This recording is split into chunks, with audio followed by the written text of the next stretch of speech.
All right. Well, it's really my pleasure to welcome our speakers from our state.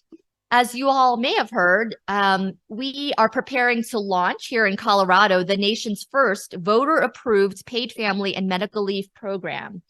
And as we mentioned at the start of our day, it's really important that we as healthcare providers, community members, public health advocates know the details about this program so that we can ensure that our families can be connected to these services.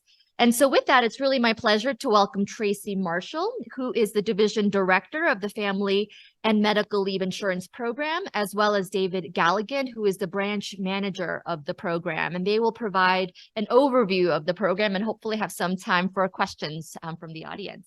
Thank you so much. You're welcome to use the mouse or just progress forward. Hit the clicker. All right, good afternoon. Are you all able to hear me okay? Yes, and I'll demystify the funny talking by saying that I'm from Wales, not originally from here, so now you don't have to guess where the accent's coming at you from. I would like to say I did a stunt double swap out today, so I have Joshua with me, not David today, but still a vast source of knowledge.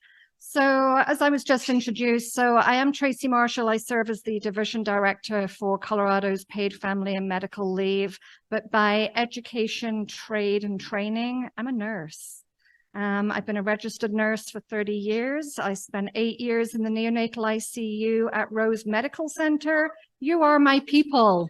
You truly are my people. So I was super excited to be asked to come here today.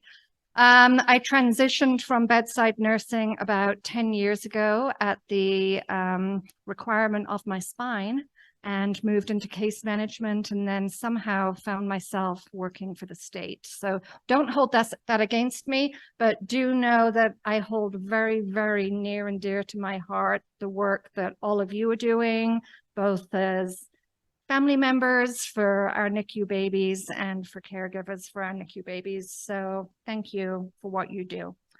All right, so getting into the agenda for why I'm here today. So we're going to talk a little bit about what family is, what the eligible life events would look like, what we define as a serious health condition, how we will help you determine the duration of leave. And then I hope to have enough time at the end for your Q&A. So I'll talk kind of fast so that we can get to as many questions as possible. So a quick overview of the program itself. So Family is going to provide paid family and medical leave for Colorado workers to take care of themselves or to take care of a loved one during certain life events. The program will cover almost all workers in Colorado, including those who are self-employed or gig workers. The family program is a social insurance fund. So what that means is employers and employees are both currently contributing to the fund, and then we'll be distributing that money to claimants starting in January. The premium rate is currently set to 0.9%. Right now, half of that amount is coming from employers. The other half, you're probably seeing a deduction on your paycheck, that 0.45% going to the Colorado Family Program. That initial premium rate is fixed at 0.9% through the end, bless you, through the end of 2024. There's a possibility that rate could change in 2025, but it will never go above 1.2%. And that's due to the way it was outlined in the statute, okay? Let's see, I think that's all for that one. Here's our timeline. We have been working so hard on this for the last 2 years. We're at the point now where we've received our first 2 quarters of premium payments from employers and participants. So that's going to help fund our program. We opened up our registration for healthcare providers in August. This is something unique to the state of Colorado. So far, the states that have gone before us have not done this, but I know how hard it can be to fill out a piece of paper documentation and then be told that you missed checking a box or that your handwriting wasn't up to standard for some reason, and then the form gets sent back to you. We want to make sure that you don't run into any of those kind of issues, and that people that need to receive their paid family leave are getting their checks as quickly as possible, and that paperwork isn't getting in the way. We'll be launching our system for claimants to start submitting their applications around mid-November. I'm kind of nervous to give out a more dialed in date than that because we haven't told anyone yet. And if I promise you a date and don't meet it, then you'll be really sad with me.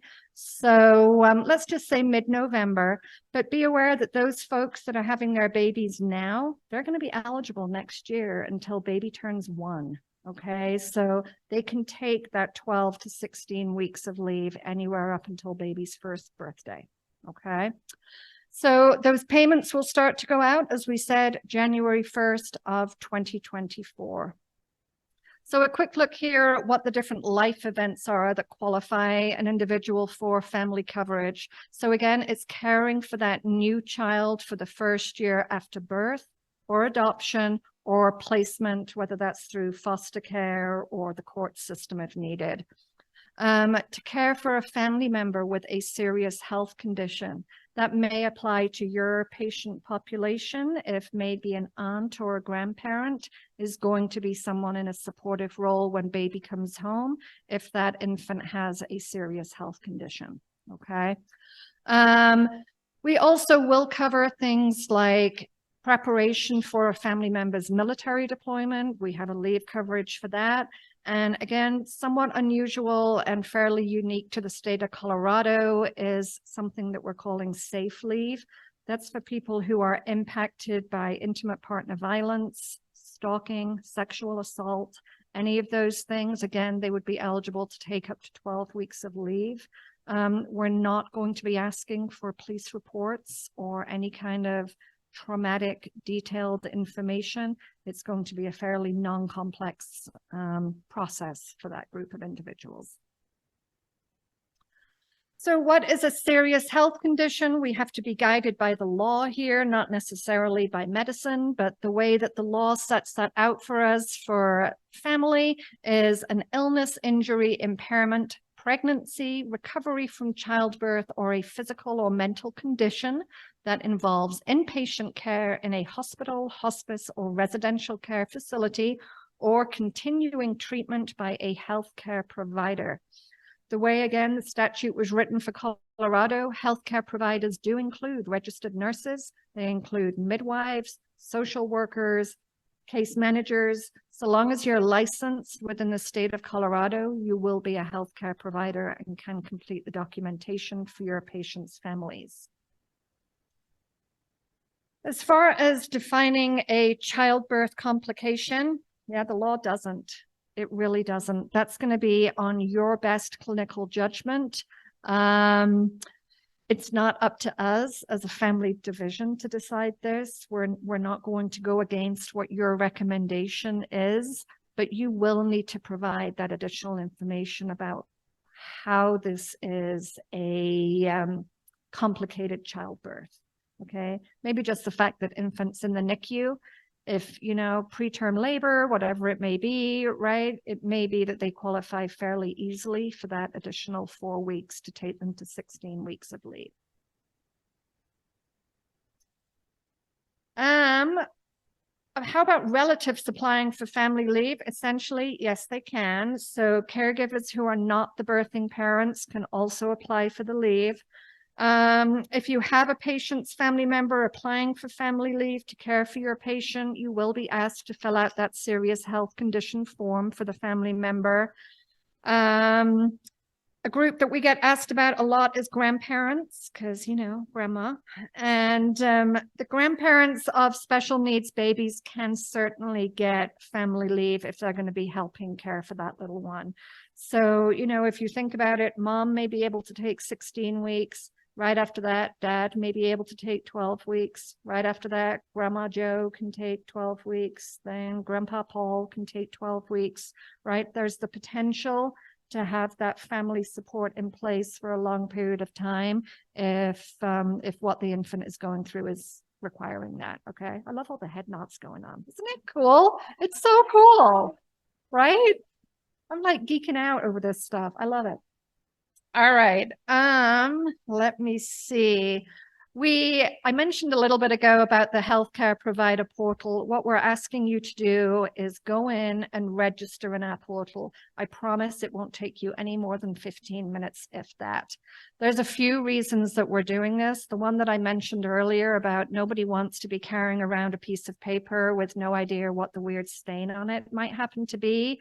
And we don't want to lose pieces of paper. We're not doing a fax machine.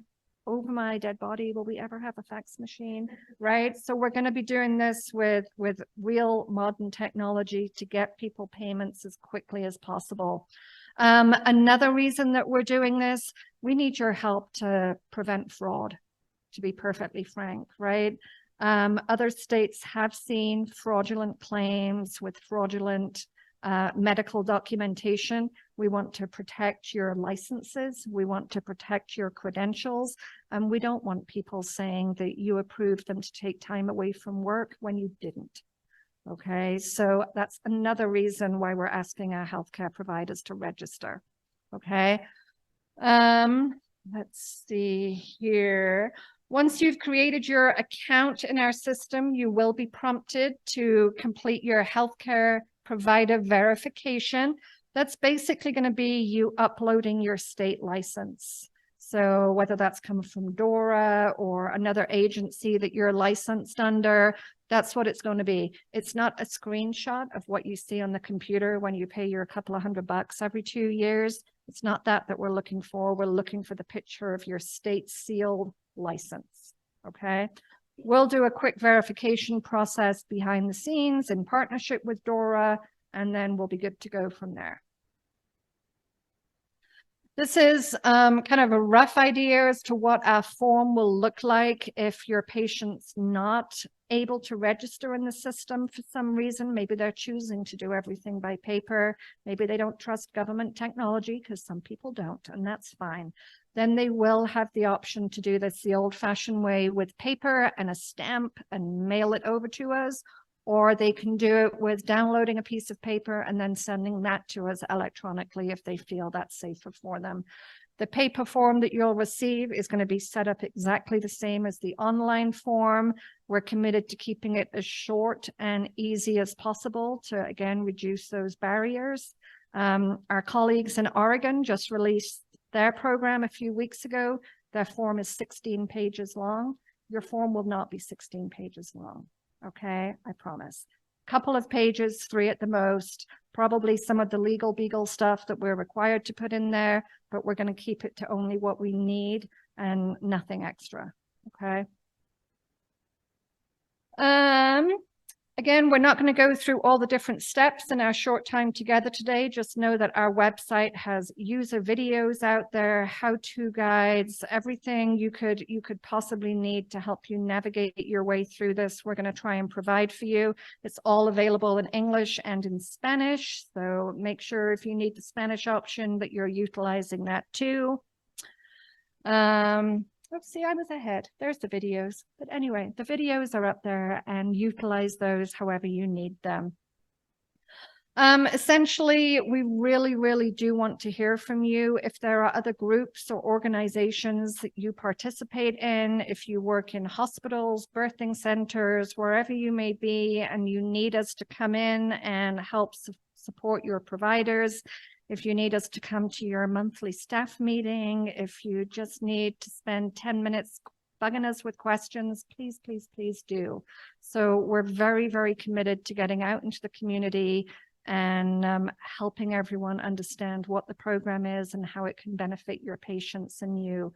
You can reach out to us through all of the social medias except TikTok, because the government doesn't like TikTok.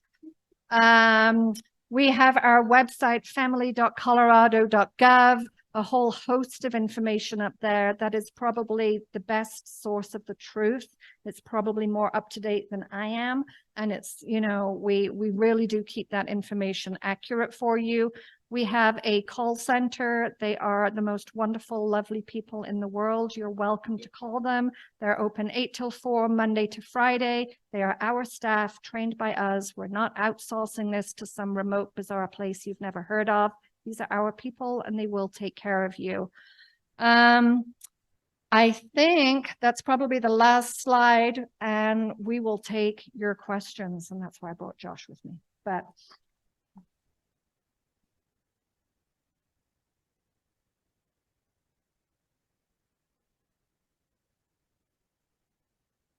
hi, I'm currently one of the managers in the NICU at Children's Hospital. Currently, when I have one of my nurses go out on leave, they get short-term disability at 6 weeks for a vaginal delivery, 8 weeks for a C-section, and then they get the 2 weeks of bonding. So when you're talking about the 4 weeks medical recovery in addition to the 12 weeks of bonding, that's not the normal birth process? Is that in addition?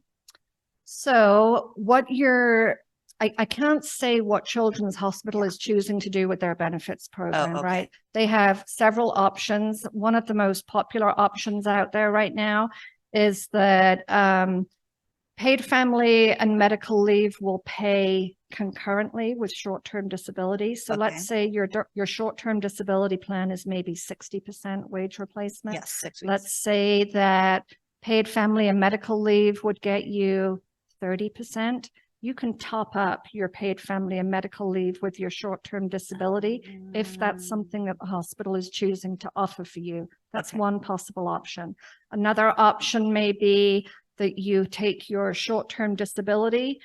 You may decide after 8 weeks that you're good to go and want to go back to work, and dad's going to stay at home for 12 weeks. And then maybe mom will take bonding leave later on down the road. That's another possibility. Again, it's really going to depend on how your employer chooses to set up their benefits package for their workers. Okay. Anything to add?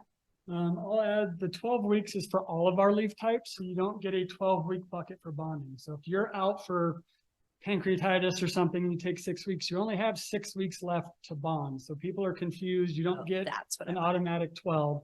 The 4 weeks is an addition to complications to childbirth or pregnancy.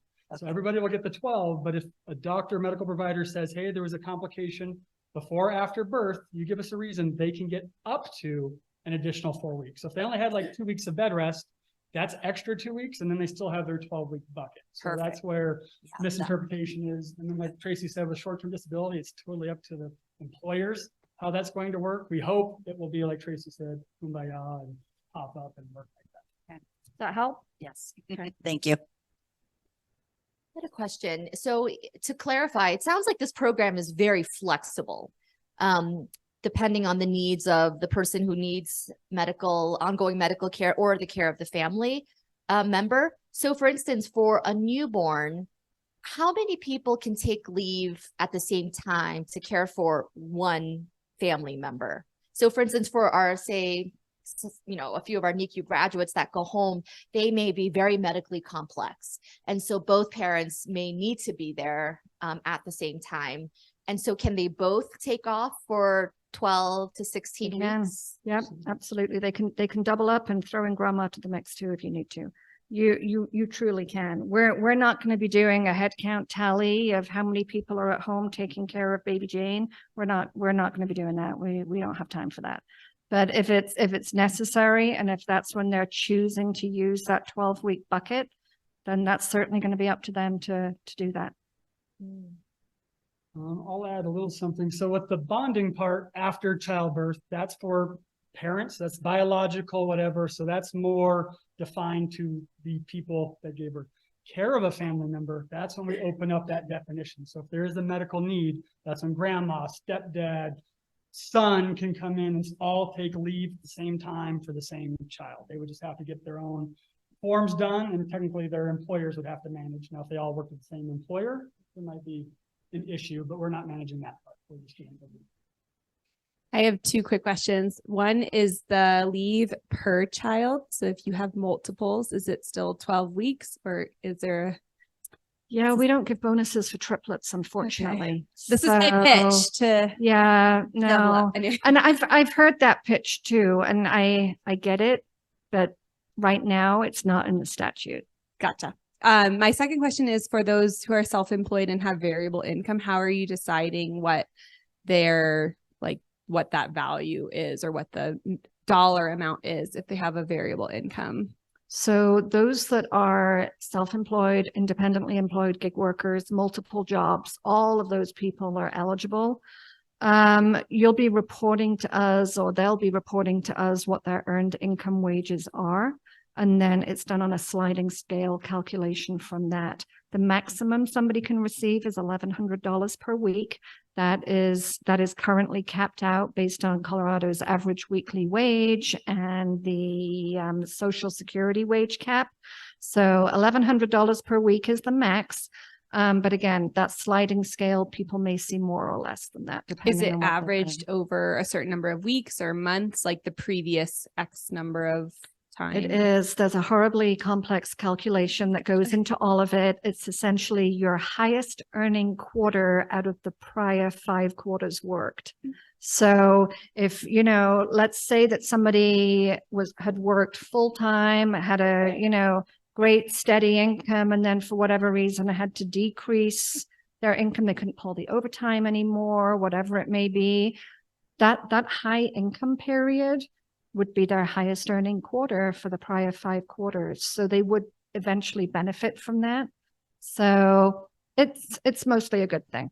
It makes my math behind the scenes really hard, but it's a good thing. Oh yeah, is there a definition of what a family member is? The definition of a family member is something along the lines of anybody that is family to you. So that may be, and I kind of like to think about I'm not from here, right? We established that in the first sentence. All of my family is overseas, but I have my people here. I have that person, that best friend that if I find myself in the emergency room at 2 a.m., that's my speed dial person, right? Those people are family members. So it's not defined by blood, by marriage, by cousins, by anything else. It's your people. Our statute goes in to define somebody as a family member to you, and it gives examples of your neighbor could be this elderly and you're taking care of them. If you can prove a relationship with them or even dwelling in your house, lots of things. So we've expanded it, unlike FMLA where it's like immediate. We've pretty much said, if you're family, take family leave. You guys are paying into it. This is a benefit for the people. Let them take it, as long as it's legal and not hard. So I think I know the answer to this question, but I thought I would check. We often get babies whose parents are from another state, but who are born in Colorado. How would that work? Well, if they're fortunate enough to be here from one of the other 12 states that has paid family leave, they may find that they're covered. But the child being born here is not going to be enough. Parents would have to work here and have that earned income. They need to have earned at least $2,500 in the state of Colorado in the prior 12 months. I have a question that's sort of the flip side of that question.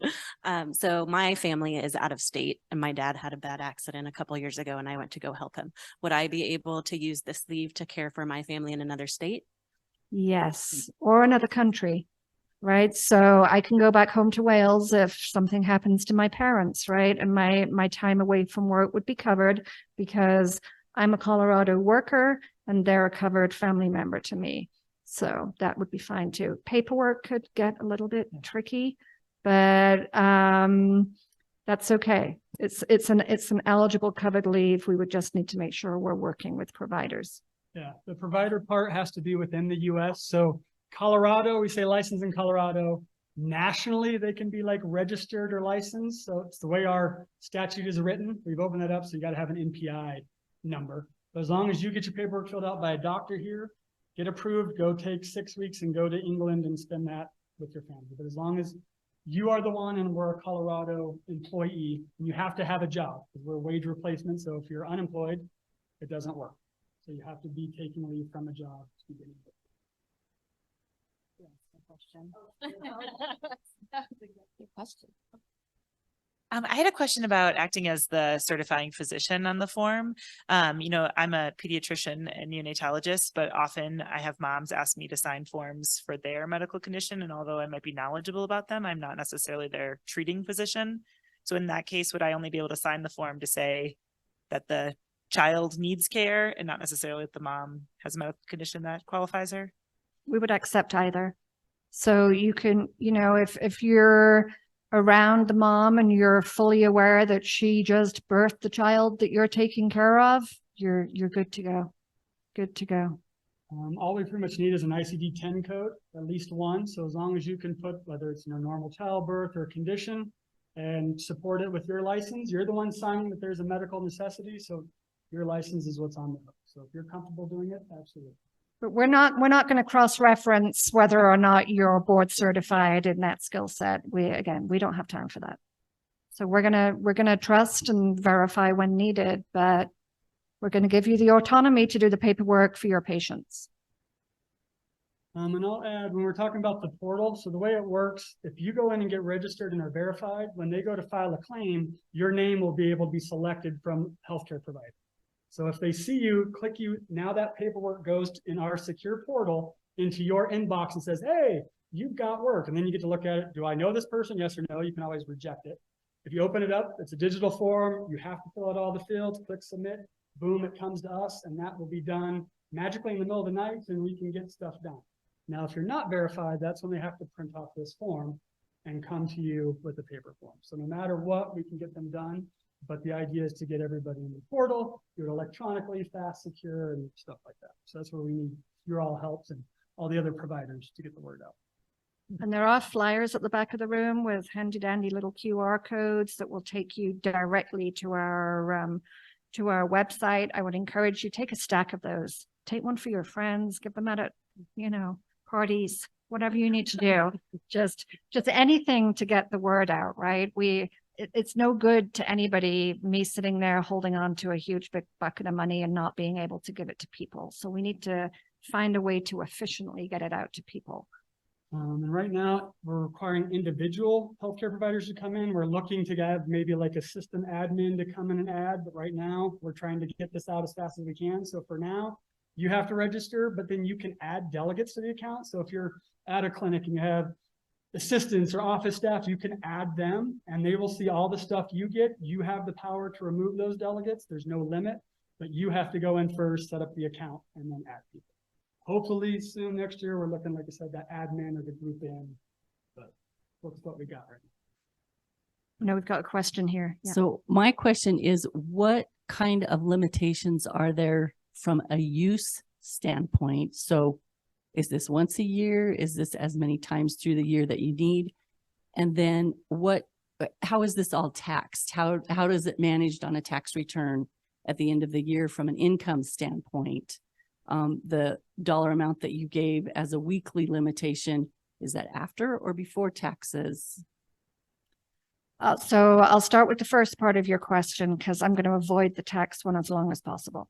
So the leave can be taken in increments as small as minutes and hours, right? So if it's that there's a medically complex child, parent needs to take 4 hours away to go to an appointment, they can take that 4 hours. But essentially, they can't accumulate usage of greater than 12 weeks per year. It will refresh. You'll get a fresh bucket the following year. So it's not use it once and you're done. I would say if you run into situations where, let's say we know hypoplastic left heart, right? You're going to be having staged procedures. You can almost predict that parents are going to need additional time away from work. That may be a time that you have those conversations around, are you going to take your full 12 weeks now while baby's in the NICU before they go home? Or do you need to save a bucket of 12 weeks for when they're going to be having their procedure done, right? That's something that's going to be, we're going to be trying to educate on that when people call us in the contact center, but also as providers, you need to be aware that it's one bucket And when it's gone for that 12 months, it's gone. And the calendar rolls from, you know, first day of use forward 12 months, right? So then it'll start refreshing again, day by day by day. Okay, it's not calendar year, it's usage year. Okay, and then the tax question. The IRS basically tells us they don't want to talk about it. They won't give us guidance. They won't give the other states guidance. What I can tell you is that we'll be putting it on a 1099. We'll be sending that out to people. Let's see. So our first payments are January of 2024. So people would receive those 1099s for their taxes in 2025. So we harass the IRS a lot, and they're still declining to provide us with guidance. It's great. I'll just go back a little bit to the medical stuff. So again, you have that 12 weeks. So when you log into the portal for a claim, it's going to tell you what you have in your bucket. So if you've already taken 6, they'll have, 6 sitting. You guys as medical providers, don't worry about that. You diagnose with how long they could be off. So if they only have 4 weeks, that doesn't matter to you. You could say, hey, I recommend they be off for 8 weeks. Great. Do it off of your medical diagnosis, that recovery. We handle on an individual basis how much time they have.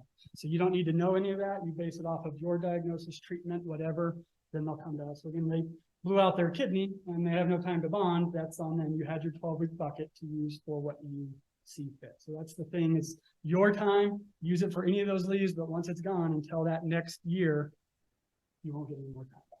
And it's use or lose. So you start that clock, you take 3 weeks of leave, that whole year goes by, you don't use those 8 don't roll over or anything, those are gone. Now you go to file a new claim, you get a magic new bucket of 12. All right. Well, I think we could be here all afternoon. I think I have a lot more questions, but we got to move on. Thank you so Okay. much. And I'm Thank sure we'll you. be reaching out to you.